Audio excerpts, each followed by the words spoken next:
मेरे साथ अधीर रंजन चौधरी जी हैं। बंगाल का जाना माना चेहरा, दिल्ली में इन्हीं को पहचाना जाता है बंगाल के कांग्रेस के रूप में। दादा, आपके सेहत का राज क्या है? मतलब 1.5 घंटा बिल्कुल बिल्कुल आपके चंगा साथ हूँ, मैंने अभी वॉक किया है। तंदुरुस्त है। आप खुद पता कर लो, चलो मेरे साथ और पता चलेगा मैं कितना तंदुरुस्त हूँ। मैं 1.5 घंटा चला हूँ आज आपके ये तो साथ। कोई छोटी बात है, और आप कितना घंटा चलते हैं? जो जितना जरूरत पड़े उतना है, कोई समय की तय नहीं करते।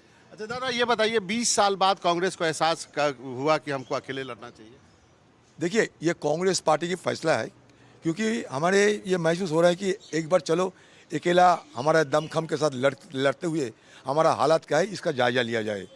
तो हमारे आला कमान तय किए हैं, वो भी हमारे सारे बंगाल की सारे कांग्रेस वर्कर की जो मन की भावना थी उनका ही ये सम्मान देते हुए हमारे आला कमान ये फैसला ले लिया था कि चलो एक बार अकेले लड़के दमखम के साथ लड़ते हुए हम कितना दूर तक आगे जा सकते ये हम पता कर ले। लेकिन ये बात तो आप बहुत सालों से कहते आए हैं। पिछली बार आप लेफ्ट के साथ लड़े, लेकिन आप कहते आए हैं कि हम कांग्रेस को बिल्ड करना है तो अकेले ही लड़ना चाहिए। देखिए, ऐसा नहीं, मैं लेफ्ट पार्टी के साथ कभी गठबंधन किए थे और उसका नतीजा ये हुई थी कि बंगाल की जो विधानसभा मतलब असेंबली, बंगाल की आप जानते हैं लेजिस्लेटिव असेंबली, वहाँ सत्ता से बाहर होने की बात पहली बार 2016 साल में हम लोग विरोधी पार्टी की रूप से कम उभर पाए थे, वो भी गठबंधन की चलते। तो मैं फिलहाल इन प्रिंसिपल गठबंधन की विरोध तो नहीं थे, लेकिन उसके बाद सीपीएम पार्टी के कभी हमारे साथ हाँ कभी ना ये करते करते ऐसा हालात हो गया कि हमें अकेला लड़ना जरूरी महसूस हो रहे थे।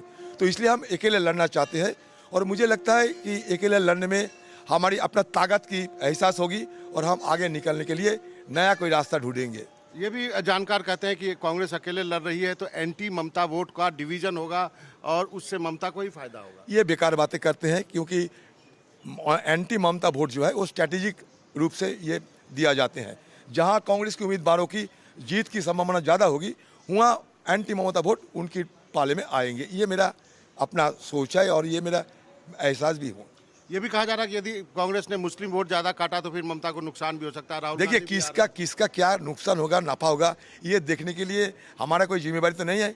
मैं अपना पार्टी हूँ, अपना पार्टी की मजबूत करने के लिए हमें चुनाव लड़ना है, संघर्ष करना है, ये एक पार्टी की धर्म होते हैं।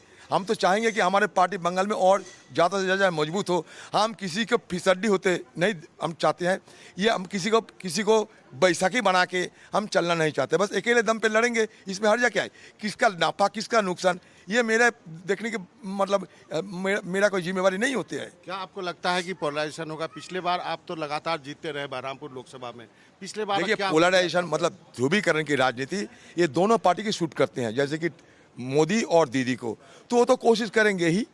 बंगाल में पहले ऐसा ध्रुवीकरण की राजनीति नहीं थे, लेकिन ये दो दिल्ली से मोदी आके और बंगाल से दीदी के साथ ये दोनों मिलके आपस में कभी कभी लगता है कि कौन ज़्यादा हिंदू है इसके भी होर लगते हैं। कभी कभी मुसलमान वोटों को अपने पाले में लाने के लिए हर तरह की साजिश किया जाता है, कोशिश किए जाते हैं। अंतिम में क्या होता है, यह धर्मनिरपेक्ष जो मतलब जगह बनते हमारे बंगाल में थे उसको थोड़ा कमज़ोर हम महसूस करते हैं। तो इसलिए हम चाहते हैं कि कम से कम हिंदुस्तान की अच्छाई के लिए, हिंदुस्तान की और मजबूत करने के लिए हमारे देश की जो मतलब सभ्यता की जो भावना है कि हम सब मिल के चले, इसके लिए आज हिंदुस्तान में लोग धीरे धीरे उनका रुझान राहुल गांधी जी के प्रति वो दिखा रहे हैं।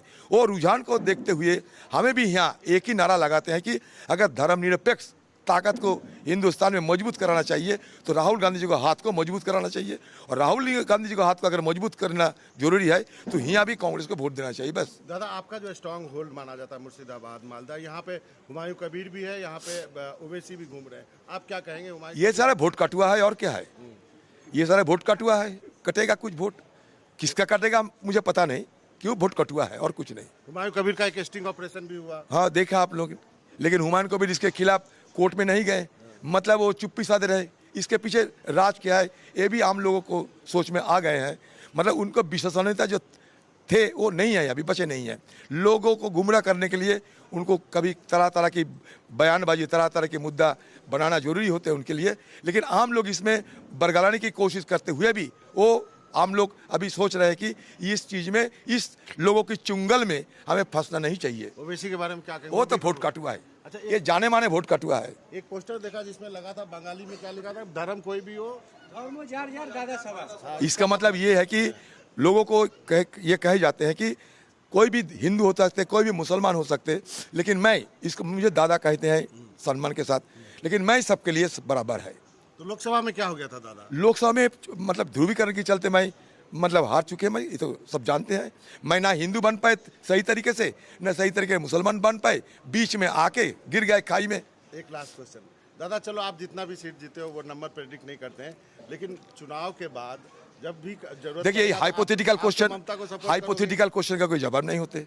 ममता बनर्जी हमारे पाप पढ़ सकते हैं, ये भी हो सकते। करोगे? चलिए, thank you।